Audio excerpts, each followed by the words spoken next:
Doctor Salman Naseer आप तमाम लोगों का वेलकम करता हूँ। हमारा यूट्यूब अपना चैनल है मेडिकोस लाइफलाइन। दोस्तों आज हमारे पास एक केस मौजूद है स्नेक बाइट का, यानी कि सांप के काटने।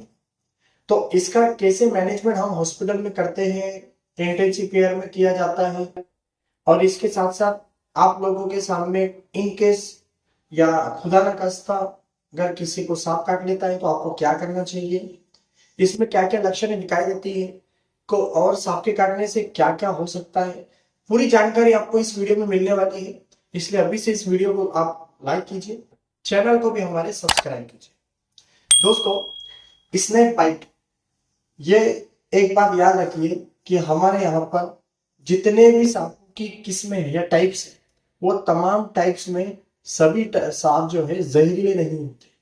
ये बहुत ही इंपॉर्टेंट चीज है जो हर पेशेंट को, हर मरीज को बताना जरूरी होता है, क्योंकि बहुत बड़ा असर जो है थिंकिंग या सोच का होता है।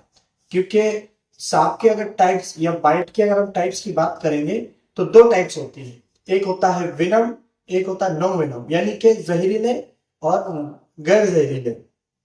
अब बात करेंगे हम इसके टाइप्स के बारे में। अब जब दोस्तों अब दोस्तों जब सांप या स्नेक जो है बाइट करता है तो उसके हिसाब से कुछ टाइप्स होती है, जैसे कि हेमोटॉक्सिक, न्यूरोटॉक्सिक, साइटोटॉक्सिक और मायोटॉक्सिक। अब हेमोटॉक्सिक के अंदर क्या होगा, कोगुलोपैथी, यानी खून के जो है सर्कुलेशन के अंदर, ब्लड सर्कुलेशन में डिस्टर्बेंस होगा। ज्यादातर ये ज्यादातर जो है तो वाइपर वाइपर जो है उनकी वजह से होता है। एक होता है न्यूरोटॉक्सिक, ये क्या होगा कि नर्वस सिस्टम को अफेक्ट करेगा, साथ ही पैरालिसिस वगैरह हो सकता है। ये ज्यादातर होता है, ये हो सकता है कोबरा या फिर क्रेट्स वगैरह की वजह से। इसके साथ ही दोस्तों साइटोटॉक्सिक, यानी कि जो सेल और टिश्यू उस पे जो है तो डायरेक्टली अफेक्ट करेगा, यानी कि सेल और टिश्यू को यह नुकसान पहुंचाएगा। और एक है दोस्तों मायोटॉक्सिक, यानी कि मसल्स पर और किडनीज पर अफेक्ट करेगा। तो ये दोस्तों बाइट्स का असर हो सकता है, बाइट का नुकसान हो सकता है। अब हम बात करेंगे दोस्तों इंपॉर्टेंट चीज, जगह भी पेशेंट को बाइट किया गया है या सांप ने काटा है तो दो टाइप के लक्षण हमको दिखाई देंगे। एक होगी लोकल, यानी जिस जगह पर पेश जो है इसने ने बाइट किया है वो जगह लोकल के कुछ लक्षण होगी, और एक पूरा से दूसरा जो है तो पूरे सिस्टम के एतबार से होगा। तो लोकल पे क्या क्या होगा, जिस जगह बाइट किया है अब उस जगह पर क्या होगा, पेन होगा, बर्निंग होगी, और ब्लिश जो है इसलिए ब्लिस्टरिंग जिसको हम कह सकते हैं। ये जो है समटाइम्स ऐसा होता है कि अननोन भी होता है, लेकिन देखने के बाद जो एक्सपर्ट होते हैं उनको पता चलता है ये स्नेक बाइट है या अदर कुछ है। तो ये भी बहुत इंपॉर्टेंट चीज है जो लोकल जो सिम्टम्स हमको दिखाई देते हैं। और सिम्टोमेटिक की अगर बात करेंगे तो generally nausea, vomiting, abdominal pain, और यहां से लेकर एब्डोमिनल पेन से लेकर कोगुलोपैथी, और साथ ही दोस्तों हाइपोटेंशन, और साथ ही पैरालिसिस वगैरह, जैसे कि मैंने आपको शुरुआत में बताया, जिस तरह का स्नेक होगा, जिस तरह का बाइट होगा, उस तरह की कैटेगरी के हिसाब से लक्षण दिखाई देंगी।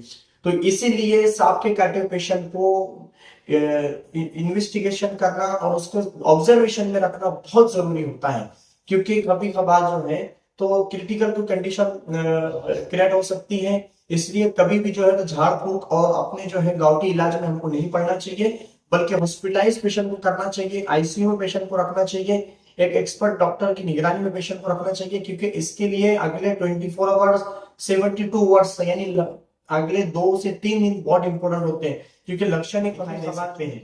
अब इसमें हम हॉस्पिटल में करते क्या है दोस्तों, इसके अंदर एंटी जो है स्नेक वैक्सीन जो है, जिनको इन शॉर्ट एस भी कहते हैं, ये प्राइमरी जो लेवल पर जितने हॉस्पिटल होते हैं, पीएचसी है, रूरल हॉस्पिटल है, सिविल हॉस्पिटल है, यानी करीब करीब जितने छोटे छोटा गांव होगा वहां भी ये सुविधा मौजूद होती है। इसलिए पेशेंट को कोशिश करें कि हम करीबी हॉस्पिटल जो गवर्नमेंट हॉस्पिटल होते हैं एटलीस्ट वहां पहुंचा दें, क्योंकि इसके लिए स्पेशल एक जो है तो वैक्सीन होती है दोस्तों, जो शुरुआत में जो है आधा घंटा 1 घंटे के अंदर वैक्सीन को पहुंचा दिया जाता है। उसके अलावा जो जैसे जैसे लक्षण होते हैं वैसे मैनेजमेंट होता है। उसकी ब्रीथिंग, जैसे एबीसी, हर जो क्रिटिकल कंडीशन का जो मैनेजमेंट होता है आप लोग जानते हैं, एबीसी यानी कि एयरवे, ब्रीथिंग, सर्कुलेशन, ये सब चीजें देखी जाती हैं। उसके अलावा दोस्तों उसको यानी उसको मॉनिटर रखना, उसके वाइटल्स को, उसके जो है तमाम वाइटल्स को देखना, उसके सिम्टम पे ध्यान रखना बहुत जरूरी होता है। इसलिए क्रिटिकल कंडीशन के अंदर पेशेंट को जो है तो मैनेज किया जाता है। इसके साथ ही दोस्तों ऐसे पेशेंट्स को कभी कभार जो है किसी क्रिटिकल जो है सिचुएशन को देखकर जो है इंट्यूबेट की भी जरूरत होती है, यानी पेशेंट को वेंटिलेटर पर भी लिया जा सकता है। हाइपोटेंशन और इसके अलावा शॉक में पेशेंट जा सकता है, और न्यूरो जो है यानी कि नर्वस सिस्टम से रिलेटेड जो है तो लक्षण दिखाई दे सकते हैं।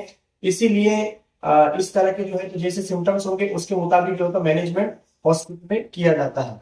अब दोस्तों रही बात फर्स्ट एड के तौर पर आपको क्या याद रखना है, जिस चीज इंपॉर्टेंट है, और आपको दोस्तों कोई क्वेश्चन होगा तो आप पूछ सकते हो। ये वीडियो अगर पसंद आए तो इसको लाइक कीजिए, दूसरों के साथ शेयर करेंगे, बहुत सारे लोगों को फायदा भी होगा। Thank you very much.